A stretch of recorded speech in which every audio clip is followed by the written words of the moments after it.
(24/3/2019) నుంచి 30/3/2019 వరకు ధనురాశి వారికి రాశి ఫలాలు ఈ రకంగా ఉన్నాయి.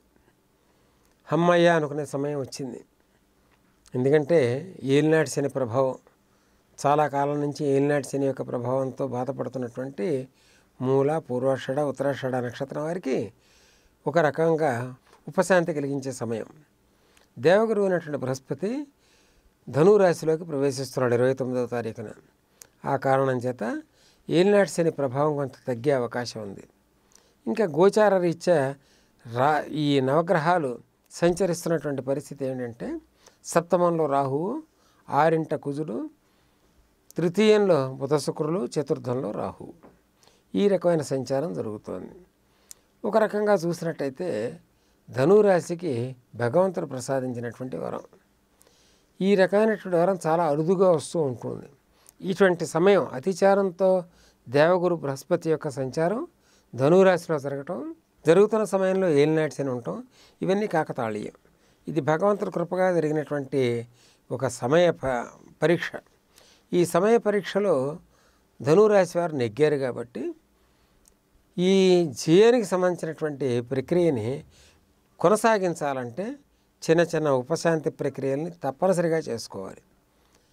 24వ తారీఖున ఉన్నటువంటి సంకటహార చతుర్థి, ఆ మహాపర్వదినాన్ని అనుసరించి సంకటహార చతుర్థి గణపతి వ్రతం చేసుకోవటం, గణపతికి గరికతో పూజ చేసుకోవటం, ఇది లాభాన్ని కలగజేస్తుంది. ధనురాశి వారు రాబోయే సమయాన్ని దృష్టిలో పెట్టుకుని శివలింగం, నర్మదా బాణలింగం, నాగాభరణ సహిత నర్మదా బాణలింగం ఒకటి గుర్తుపెట్టుకోవాలి. సర్పానికి సంబంధించినటువంటి ఛాయలు పడుతున్నాయి ఇక్కడ. కేతువు రాశిలో ఉన్నాడు, ధనురాశిలో, సప్తమంలో రాహు ఉన్నాడు.